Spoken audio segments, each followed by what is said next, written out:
Right. Well, thank you so much for everyone joining us this afternoon. Um, I'll begin by introducing myself. I'm Amy Weiner, and I have been with Better Impact now almost 8 years. And during that time, I've decided that one of my very favorite things is just the people that I've met along the way. It is it's really it's been quite an experience. I've talked to the very small organization that's just getting started and the very large. And just in hearing, the different issues that they have, whether they're using software currently or they're just getting started on that journey, helping them determine what is actually going to be the best solution for their volunteer management processes. And in my free time, I love to spend time with my husband, Brad, and my two rescues, Polly and Gus, as well as gardening year round. I live in Columbus, Ohio. So we're just now we had snow, believe it or not, on Halloween. So my outdoor gardening has come to an end, and I'm starting to do everything indoors now. So, with that, I will turn the floor over to Wendy, who is my co host, and have her introduce herself to you. Okay. Hi, everyone. I'm so happy that you're here. My name is Wendy Johnson, and I am the Volunteer Resource Supervisor for the Indianapolis Public Library. I have been utilizing Better Impact officially for a full year now. We just completed our 1 year launch date, and I am part of the local AVA, or Association of Volunteer Administrators, called the Central Indiana Association of Volunteer Administrators. I've been on their board for quite a while and love this profession. It is my chosen profession. You will also hear me say that I am a nerd, and that is a total term of endearment because my first career path was a computer programmer and technical trainer. So I have an affinity for new technology. So when we had the opportunity to search out a new product, my nerd head came back together. I also sit on the board for the Museum of Miniature Houses, which is not the little kind of tiny houses that people move around all over the country, but those houses that you might remember from childhood, or now that Barbie's such a thing again, the Barbie Dream House, and also other small artisan creations. I have a bachelor's of management information systems from Ball State University and a master's in the land of nonprofit management, which is a a master's of public affairs. So that's me for now. And I have one rescue and two not rescues, but they're all bulldogs.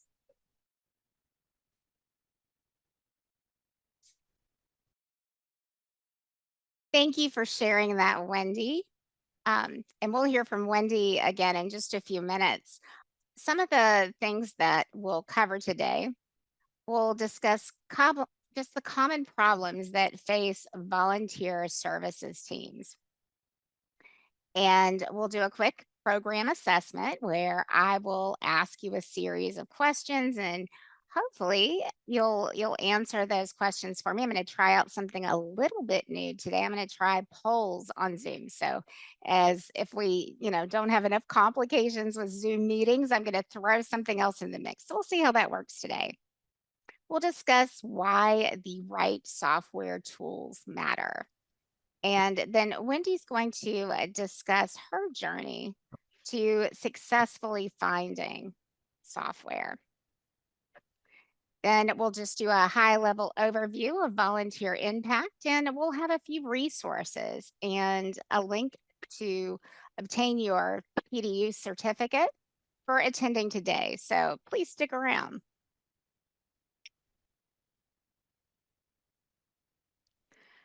So I talked to, as I mentioned, organizations of all different sizes supporting all different sectors. And one of the things that I find is that everyone seems to have issues with the same things. Too many disconnected tools to do your jobs, not knowing where to find where do we find our volunteers? Where do we find their skills? How do we get their applications and get them into our program? And all of this disconnection leaves us with not enough time to lead and engage with those volunteers. I also hear almost every day that, the organizations I talk to, being nonprofits, are trying to find affordable tools that leadership will approve of. And everyone is rightfully concerned about the insufficient security of their confidential volunteer data. So, question number one, and we will pull up the poll now. There we go. What problem resonated with you the most from the last slide? Was it too much data entry? Was it using too many disconnected tools to do your job? How about not enough time to lead and engage with your volunteers? Could it be four? Trying to find affordable tools that leadership will approve of. Or five, insufficient security of your confidential volunteer data.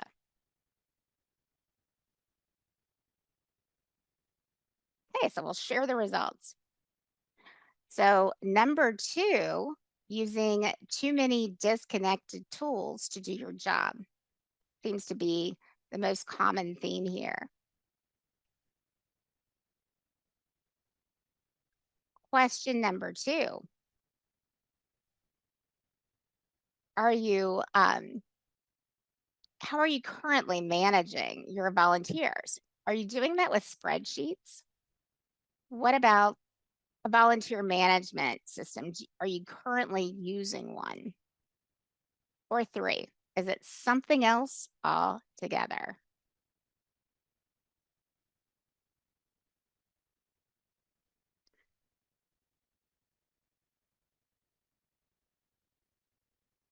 Okay, give everybody a couple of seconds to get their answers in. Great. So people are using Excel, and I'll tell you that is one of the challenges that I used to work as a volunteer manager years and years ago, and spreadsheets were my enemies. So I can definitely understand. Okay, for question number three, in your opinion, what's most at risk if change doesn't happen sooner rather than later?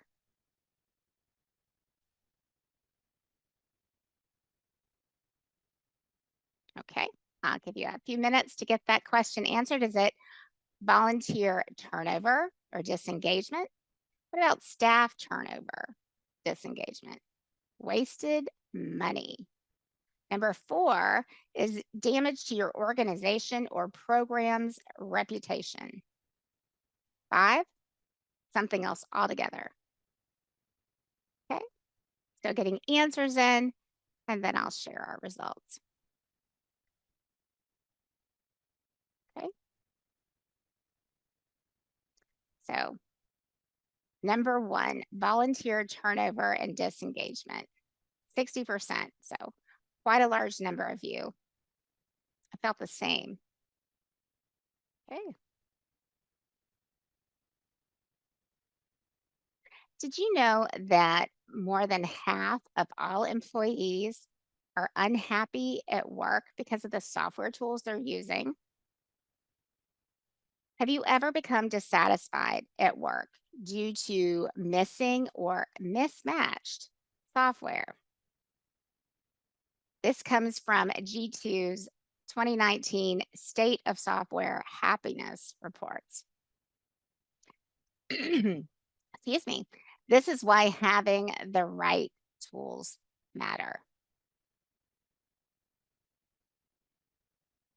About 1 in every 8 employees has quit a job because of mismatched software.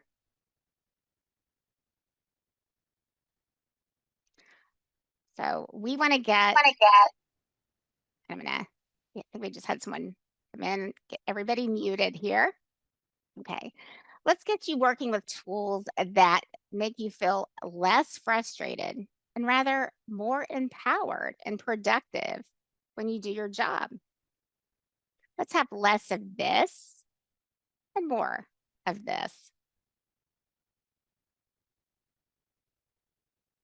So I'm going to turn this back over to Wendy and let her share her story with you about how Indianapolis Public Library found our software and decided that we were the best fit. Wendy? So the Indianapolis Public Library is just celebrating its 150th anniversary. And we enrich the lives of those folks that live in Marion County through lifelong learning, as most public libraries do. Our library system has 25 different branches. So we're one of the larger urban libraries in the country.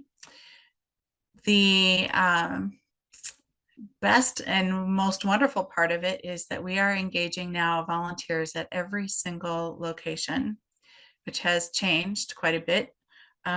Just in 2021 and 22, we'll say 22, because that would be, after COVID. We had 69% of our branches covered with volunteers in some format, and now we are at 100%. And I just have to say that a large part of that is because of our conversion to a volunteer management system. The volunteer population, we have about 300 dedicated volunteers that are ongoing and another 300 that are episodic. And our volunteer engagement has steadily grown, as we talked about, over the past 10 years. And now we've made the leap that our staff believes that volunteer engagement is a good thing. And we have now the system to support that. Some of the challenges that we faced with our previous system was data accuracy. We discovered as we were running our annual reporting that was going to be submitted to our board and to our foundation for grant writing, that the canned reports that I thought, oh, great, I can push this button and the report's going to be exactly what I need and I can send that off. We realized that the data numbers were not right. We did some cross-checking of some math and the math didn't work correctly. So that was the biggest thing for me, was I can't get the data out of this in a simple format or a simple way. And I found that my original product that we'd been using since 96 roughly, was antiquated and hard to navigate and was just not keeping up. So in addition to that, we saw some problems with being able to allow administrators at each of my individual locations to be able to support the product or to look up a volunteer's name or their phone number or their emergency contact, or even to help with updating their hours when their hours didn't sync out with what the volunteer put in. So distributed administration was a big issue for me. The product I was using prior to that charged for every administrator that I put out that, and 25 times that cost was really cost prohibitive. I also noticed that I was manually manipulating that data a lot more than I wanted to, back again to those canned reports.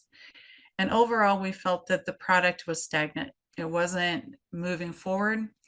It wasn't taking advantage of the new technology that's available. Remember that nerd hat I was really looking at the nerdy part of the product and saying, these guys are just not keeping up. And the small changes that they were making were just not enough to make us want to stay. So a little, I mean, like a lot, about my software journey, because we got a lot of things that happened here. We were a Volgistics user for close to 15 years. We started out when it was a sit on your desktop product called VolunteerWorks. And we had a plethora of spreadsheets that went along with that to supplement the work that we were working on. Back in 2018, I got approval for budgeting to look for a better product. We created that list of must-haves and nice-to-haves. And I can't tell you how important that list is, because it is super easy to say, oh my gosh, this product is this and this product is that, and I want all of these things. But if you don't have a core of what is the most important thing for your organization to manage your volunteers, and then what are the nice things to have? You know, can I assign badges to people? Can I do text messaging through my system? Can I do email and track the history of my email through the product? Those are all really nice to have. But for me, what I had to have was a way for my administrators to be able to access their volunteers' information and to be able to support those volunteers in a more direct way. Otherwise, they had to contact me and then I had to give them an answer and then they had to wait until the volunteer comes back. So anyway, make sure you get your must-haves and your nice-to-have lists together before you really start investigating products. It will help you stay grounded. I also asked a lot of other volunteer leaders, what were they using and why? Talk to those folks out in your Facebook groups and your local association of volunteer administration. I'm fortunate enough to be connected to a group of other library volunteer leaders. And that was a huge resource for me because they know the language of libraries. So if you are connected with others that are in your field of expertise and in your nonprofit sector's niche, that would be a suggestion, is to connect with those people, find out. And I noticed as you guys were signing in that there are an awful lot of garden groups in this session today. So take note of who you are, because that will help you too, just to talk through, what do you want it to do? What do I want it to do? So make those contacts. We conducted a preliminary demo of 5 products, noticing that we narrowed our field very quickly because I had to make sure that our product, one of my must-haves, was my background check product had to integrate with my volunteer management system. That was super important to me because I didn't want to have to hop back and forth between spreadsheets and my background check product and my volunteer management product. I wanted all of it combined so that I can easily administer my volunteer onboarding process, and track any of the recognition and any of those things. But that background product was key on my list. So if you have a product that you want to integrate with your volunteer management tool, be sure that you're asking that question right up front. It was easy for me to say, hey, do you integrate with this product? And people would say, well, what product? Or they'd say, yeah, of course we do. So I just crossed those people off my list and went just straight for those top organizations that did that integration. As a side note, because you're likely to ask, is what background check product am I using? And I am using Sterling Volunteer. Let's see. Once we did our demos, we narrowed it down to 2 products, and we created sandboxes or test areas that we could play around with. And I invited all of my stakeholders to kick the tires, try it out, see what you think. We created play data, we created play reports, we created all kinds of play things to see if this product was going to meet all of our must-haves and how many of our nice-to-haves would it also accommodate. And then we discovered bonus items. that were above and beyond what we ever imagined would be possible. We made our final decision. I obtained my purchasing approval. And then I spent, once I made my final decision, obviously, to Better Impact, it took about 3 months for me to clean up and prepare 4,000 Volgistic records. We are an organization who believes that we should keep our history forever. And that is why that took a long time to get all of that data together. If you are looking at your product and you're saying, you know what, I just want to start clean, then you can just ignore that I had to do this for 3 months, and the pain and anguish of that process that I went through. If you're starting clean, awesome. That also gives you a chance to introduce a product as a new shiny thing with your volunteers. I know some of you will say, I can't start clean. I need that data. And then you need to decide which fields, what data is exactly what you really need to keep, and how long do you need to keep that information. With our data security becoming more and more important to us, you may not want to keep your entire lifetime of data, because this data goes back to 1996. Tell me that I'm going to pull up a record of a volunteer from 1996. Please tell me that I'm going to do that. The odds are very, very slim. So I wanted to make sure that I had all my records together. When you're doing your record conversion, regardless of what product you go to, take time to do it right. Yeah, I know there's anxiety, and I know that you want to be anxious about getting started in your new product. But if you don't get your data converted cleanly, you're going to be fighting that data forever. So take your time here. At the same time, we were building an infrastructure that fit our organization with Better Impact. So I was learning a lot about how do I want my world to look inside of Better Impact. We got our conversion completed, and surprisingly enough, that was like an overnight thing. It's just like, here's my data. And the next day, oh, look at that. There's my organization. There's all of my people. There are my 4,000 volunteer records. It was a kind of like the magic wand effect.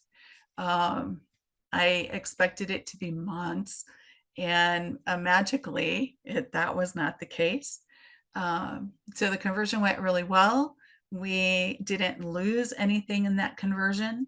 I will say that I didn't convert my notes over from Volgistics over to Better Impact because there's just some formatting concerns.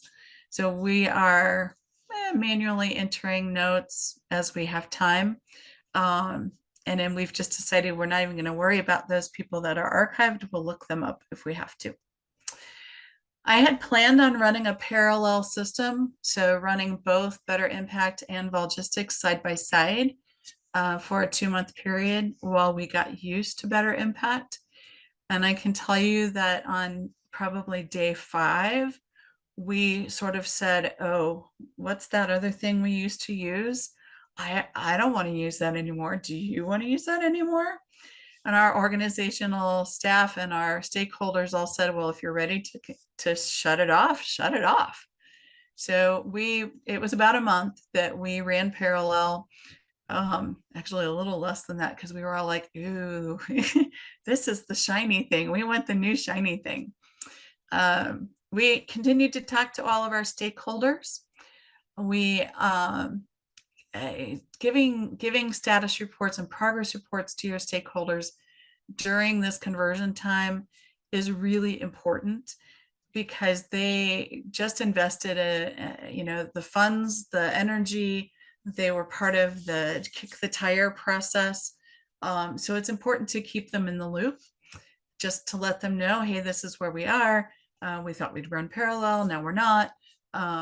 And what is going on with the process. It will help you down the line if you've got those stakeholders informed, because they can start talking up the product with the individuals that they run into. So for me, that was the foundation that learned about our product and what we were doing. I did a quick demo for them to say, look, here are all our people. Here are the reports that we can generate to help you with your grant writing. The whole process is important to communicate. Where are you? What are you doing as you are doing your conversion and your updates? We recently just trained our volunteer coordinators. I have a control freak issue. I know that. I will not do a 12-step program for it, but I'm working on it because I really have been holding the data close to me. I did not really want the rest of the world to have access to information. And you can understand why. It is hard to say, okay, there are 25 branches. That means 25 volunteer coordinators, a couple extra branch departments that are involved. So I'm releasing this data out to 30 additional people to administer. And that was my freaky moment because I had to say, can I do that safely? And the answer that I got back from all of the folks at Better Impact and my friends that are using the product was, yeah, you can easily do that. By giving those volunteer coordinators the power to make some changes, but not change everything, to be able to view and not delete. I can go through almost field by field and indicate, yes, they have the power, no, they don't have power. Yes, they can read, no, they can't change. So that was really important to me with the volunteer coordinators. So at our year mark, we said, we're ready to release it out into the world. So I have just completed volunteer coordinator training. About half of my folks have gone through that training. I will not give them powers until they go through training because I want to see their faces and I want to make sure they understand what it is they'll be working in. Training was amazing in the sense that everybody got it. It was like a natural thing, like, oh, well, this is another database and look how easy this is. And they had no fear about wandering around and trying new things, which is a huge nod to the simplicity of this product. There were very few questions.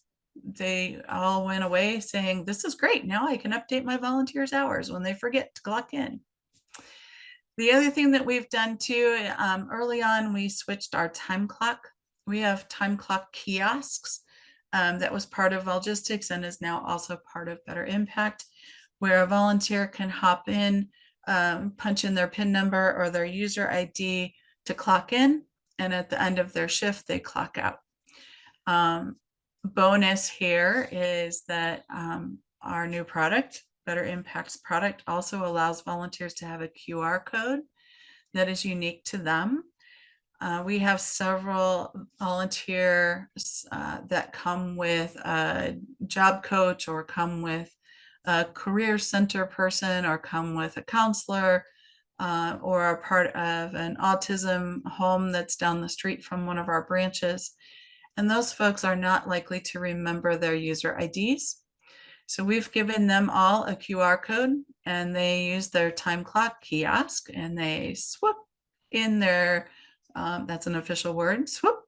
They swoop in their QR code at the beginning of their shift and then they leave at the end of the day with using that QR code. So nobody even has to remember what their user ID is. And that has become really useful in one of our libraries that is now autism certified. And we are focusing a lot on folks that are in that spectrum, volunteers and patrons. So we are making things as simple as possible and the product just naturally said, okay, no big deal, you can do that.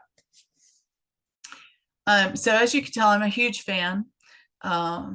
Things that I would do differently, I would do a much better job about training and or warning my volunteers that this change was coming along. I really did think I was doing a good job of talking to all my stakeholders and telling them where we are and what we're doing and what's happening. but evidently I didn't do as good a job with my volunteers as I should have. To fix that, what I would do is I would definitely do some demos for them, do a couple recorded videos that they can view, send more emails to them to say it's coming, here's the timeline, here's how it's going to affect you. Just didn't do quite the customer service that I had wanted to, and that was on me. That was not a product thing. I would also try to avoid the shiny object distractions. As a nerd, as a volunteer leader, there are some things in all of the products that I evaluated that really got me excited again about how I could track data, how I could do reporting on impact. I got sidetracked by a lot of those shiny things. My team was really tired of me saying, "Oh, look what I just found," in all of the products that we evaluated. So again, this comes back to having that have to have, nice to have list, because they would all come back to me and say, "Where's that list? What are you doing?" Amy created this beautiful chart for us. Amy, do you want to talk about this chart or do you want me to? I'll let you share with it. Go ahead, All take right. it away. All right. So in the process of preparing for this presentation, Amy asked a bunch of questions about, well, what did you do before? How much time do you spend on? And what you can see here is we spent a ton of hours per quarter typing in application data because we were working off of paper applications. And that meant that we were doing a lot of typing and a lot of information entry. Big chunk of time. We were doing a lot of internal communication and creating reports back and forth between myself and my team. I was fortunate during this time to have a volunteer connected to the volunteer resources team. So we were doing a lot of, hey, this is what we learned and this is what we do. And hey, we just onboarded this person. Don't forget to file this piece of paper. Don't forget to scan that. There was just a lot of going on. Volunteer entering hours data was also a huge piece of our information because we were tracking data for those individuals that weren't using our time clock. We still had some holdouts on, I don't like technology. So we had paper timesheets that was taking up a lot of our time. And then, of course, the smaller pieces of that were updating volunteer profile information when people moved, or moving them from being an active volunteer to being an archived record, exporting email addresses, doing the onboarding process, all of the things that happened here. So you can see the numbers here. I was surprised when I first looked at this chart. I was like, what? My return on investment is 240% higher than I should have had this number when I was trying to look for my budget numbers.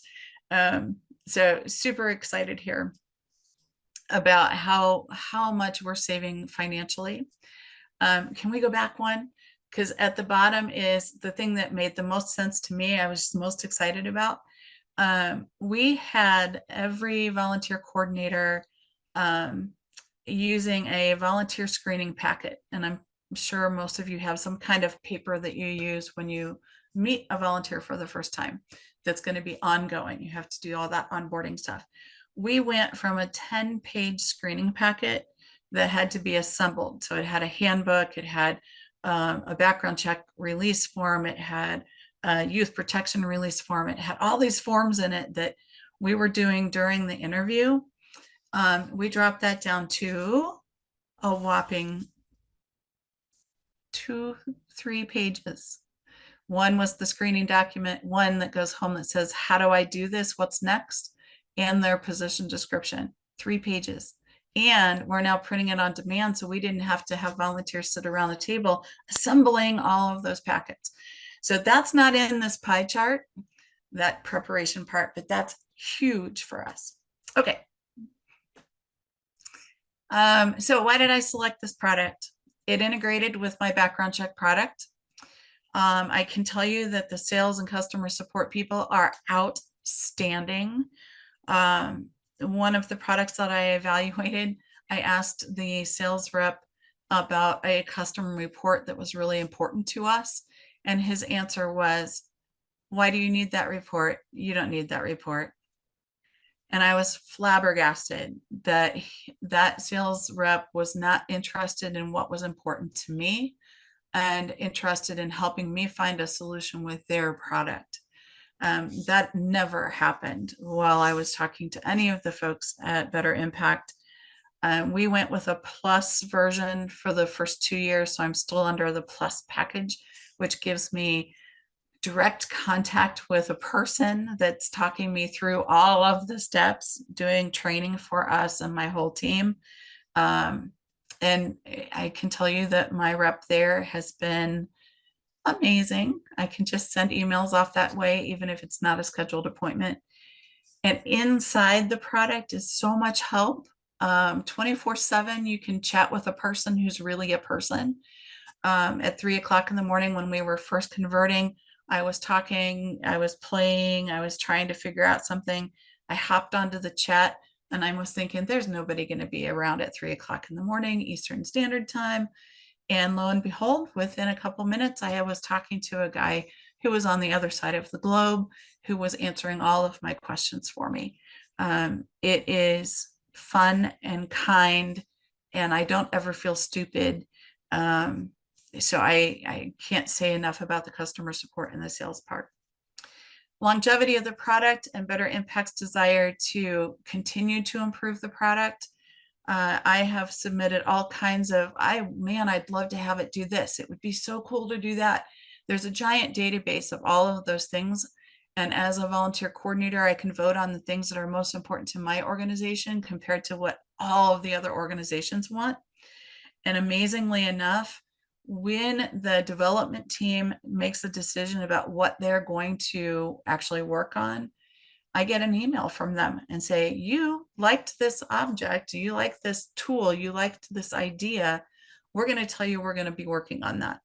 I have also received the other side of it where we're not going to work on it with a really great explanation of why they're not going to do it. I'm not left out in the cold thinking, when are they ever going to do this? Well, dropped off the list. I get, this is what we're going to do. Yes or no, we're going to do it. And why are you going to do it or not? So I know that Better Impact is constantly improving because they're talking to me about it. The pricing structure cannot be, you can't hold a candle to it. I can have as many administrative people as I want, and I don't have to pay for them. I don't have to pay for any of my archive records. Those people from 1996, I don't have to pay for those records. That's crazy. So both of those were super important to me. I have flexibility to work with our organizational structure.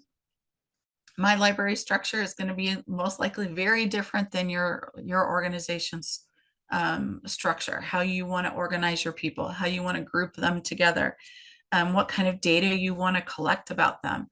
All of that is so different. This product fits us. We didn't have to fit the product. And that is, I put it in bold. I wanted to make it red and flash and do all sorts of fancy things, but I don't have to change the way I do my job and what works for my organization to sit because of some product that says, well, that's the only way we do things. This product allows me to completely work within its structure to be exactly what we want it to be. So I'm super glad about that. All right. So the basic results, I have shared administration. We've talked a lot about that already.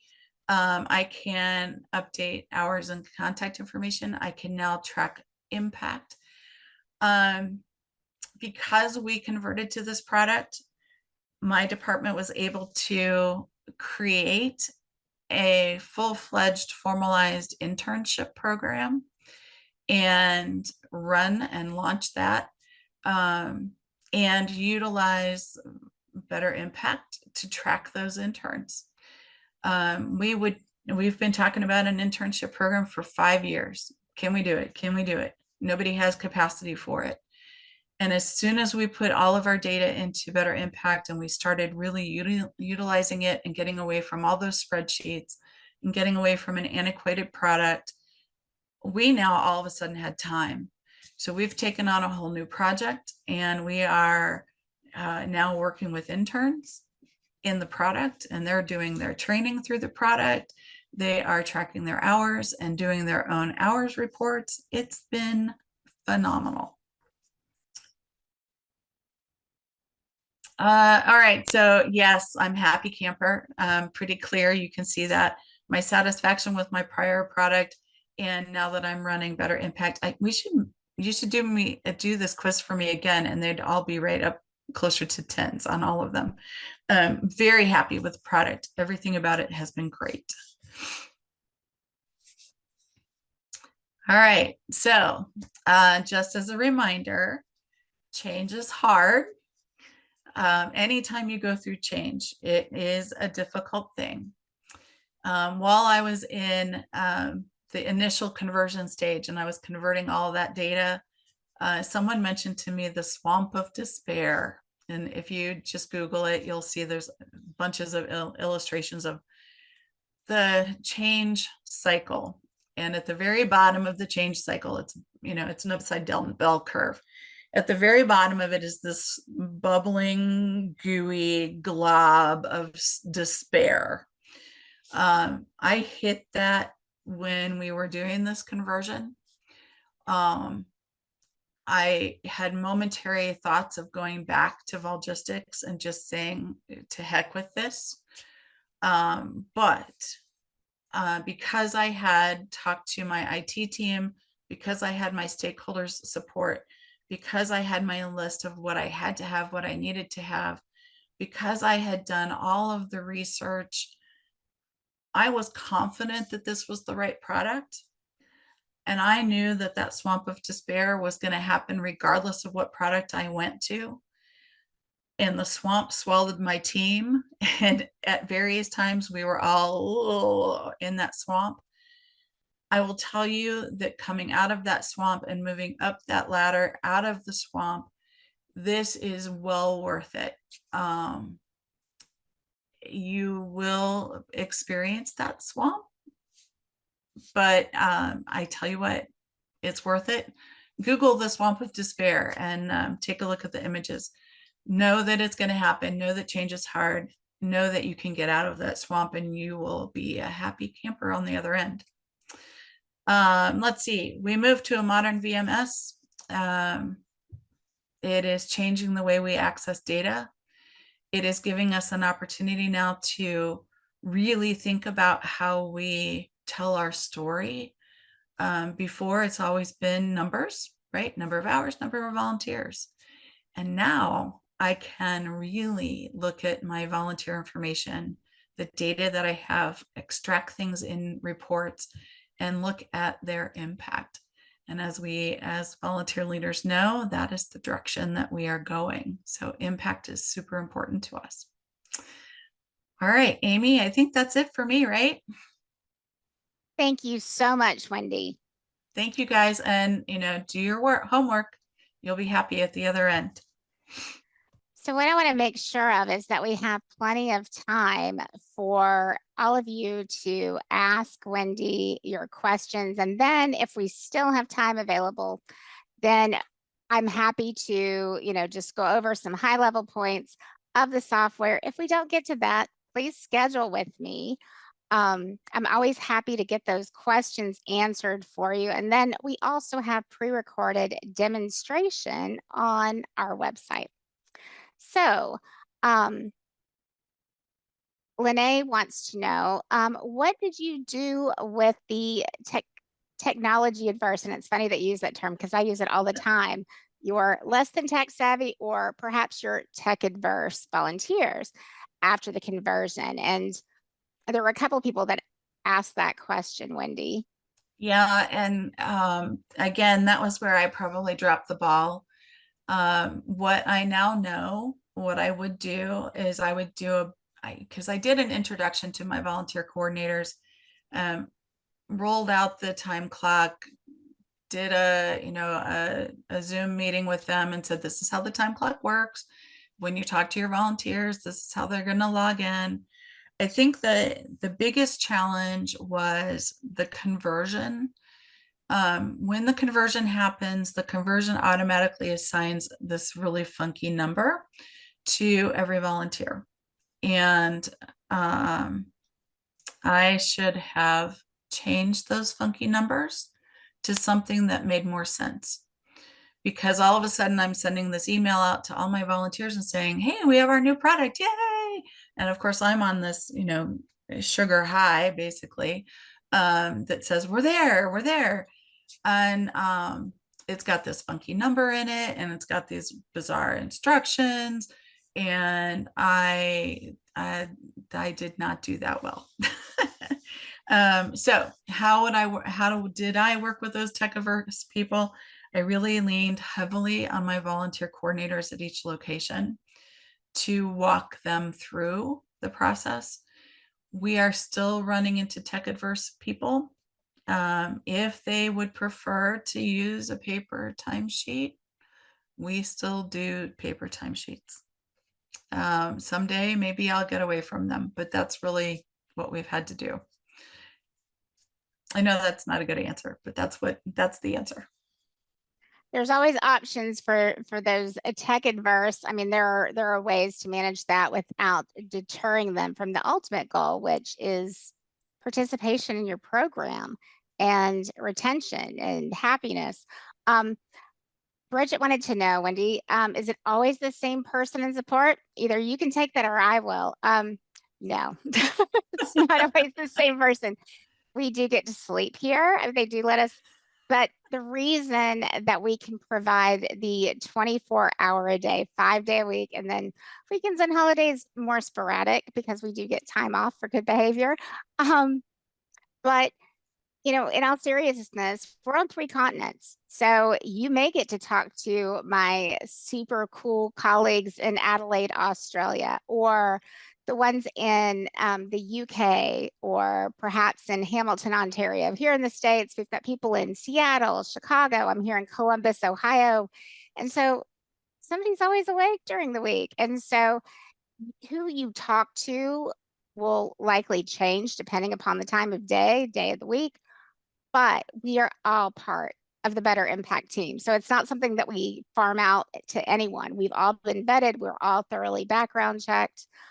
We all go through rigorous training so that we can achieve our ISO 27001 certification. Let's see what other questions we have here. Let's see, as far as cost, I've got a couple of people asking me about pricing, and I'm happy to, talk with you each about your individual organizations and what pricing would look like for you. It's based on the number of active, engaged volunteers in a nutshell. There are a couple of options. You could also find pricing. We have a very friendly pricing tool on our website at betterimpact.com. But again, I'm happy to go through any of those pricing tools with you to help it all make more sense. You'll also notice that I put into the chat betterimpact.com events. And so check out our events webinar listing and by clicking that link. Sign up for upcoming webinars. We've got different series about, different modules that we offer. Let's see, what else do we have? Is the QR code only used with a kiosk? Yes. So each volunteer can have that QR code. They can download it on their smartphone. You can print it out on a badge for them to wear on a lanyard around their neck. Wendy, do you want to share your experience? You said you've used that QR code, correct? Yeah, this is what it looks like. And I can actually, are you sharing? No, I'm not. I'm trying. Oh, okay. It's on my screen. Can you see it? I will just let you share. If you'd like to do that. Let's see. it's it's on my camera. Oh, okay. Oh, so you're sharing it on your camera. Okay, go ahead. Yep, it's right there. This is my QR code, if you can see it. When I printed it out, it automatically came up with my name attached to it, which is great. So what we have done in a couple of our branches, in our autism certified branch, the volunteer coordinator automatically prints out the QR code for all of her volunteers. She puts them in an index box, and the index box is alphabetical. And when a volunteer comes in, they know to go to the index box, find their QR code. They hop onto the time clock, which is a permanent kiosk. So it's always got the time clock running. And that way, all they have to do is say, I want to use my QR code, and they swipe their QR code and they're done. Well, they pick what are they doing that day, because sometimes they might do something different, but they pick their activity and then they walk away. It is that simple. I noticed that there was somebody who said, well, how did you switch from one time clock to another? And that was just an overnight. We just did it. And none of my volunteers seemed to be cranky about it at all. They were all, it's like, oh, okay, this is a different thing. No big deal. Okay, let's see what other questions we have. Tim wanted to know, is there going to be a product demonstration today? I may have time here, the last few minutes to just do a quick share, but I'm happy to do a demonstration for you. All of my scheduling information will be on the last page of this. And of course, we will be sharing the PowerPoint presentation along with the recording today. We also have a pre-recorded webinar on our website. And so, again, I'm always happy to talk with any of you individually. Monique said here that she's created a step-by-step with pictures for initial signing up of shifts and another for clocking in and out. That's awesome. That's absolutely wonderful. People learn by, seeing things. I'm sure it has been super helpful. People love that My Impact app. Let's see, what kind of training was offered for volunteers? What kind of training did you offer your volunteers, Wendy? The training that we offered for our volunteers was just about the time clock, because Okay. that was their only interaction at that moment. We've been taking very small baby steps. When we did the time clock, we also mentioned to some of our more power users, the tech happy, as opposed to the tech adverse. And we said to them, hey, there's a mobile app. If you want to load a mobile app and you want to log your hours through the mobile app, you're welcome to do that. We really haven't pushed very hard on individuals using the mobile app or going to my impact page. That is mostly because our volunteers just don't want to do that. They just want to come in and do the work that they want to do, and then they want to leave. So my next step, now that my volunteer coordinators are all trained, is to really start introducing the volunteer coordinators to my impact page, which is the piece that the volunteers utilize, and get them excited about it so that they can start showing their volunteers, hey, did you know you could do this on your own? You could update your own address. You can do your own report for your hours. So it hasn't been critical that they've been using the tools, so we just are slowly rolling those things out. Better Impact has a huge number of videos on how to do things. So I'll be looking for a video on that and then hop it out there into the training modules, and so that they can connect in, they can run it directly from my impact page. So that's what will happen soon. Thank you. Hey, I've got a question here about virtual volunteers. So virtual volunteers, one of the great options that we offer is through scheduling. an ability to have a non-scheduled activity. So it's not defined in, like a typical activity with a start date, start time, and end time, but volunteers can still start their time clock and end their time clock. And if you'd like, you can even have them answer feedback questions when they go to sign out. That way, you get information about what they actually did during their shift. We have a lot of organizations using that and using it well. Let's see. I want to make sure that we get a chance to get questions. How did you adapt the old kiosk for sign in to Better Impact software? Indeed. I think we've talked about that. I just overnight changed it I out. think we've got that question a couple of times. That's the big concern, the kiosk. No, the kiosk is not provided by Better Impact, not the tablet, not the desktop, not the laptop, but the software, the ability to create that kiosk mode is included with the software. It's not an additional charge. Let's see. You did answer about data conversion. Archive volunteers. No, there is not an auto delete because we don't charge you for archive volunteers. So we actually recommend don't delete them. Just archive those people. That way, if you ever need to retrieve that information, you certainly can. Since we're running short on time here, I want to make sure that, again, please note the betterimpact.com//events and sign up for that client impact webinar that will be coming up. Just to let you know, just a little bit about us. We've been around since 2020. It started as a passion project for our CEO, founder, Tony Goodrow. His mother was in a residential hospice, and he found that it was going to be much larger than a hobby. And now we're, like I said, we're on 3 continents now, and we've been around for over 23 years now.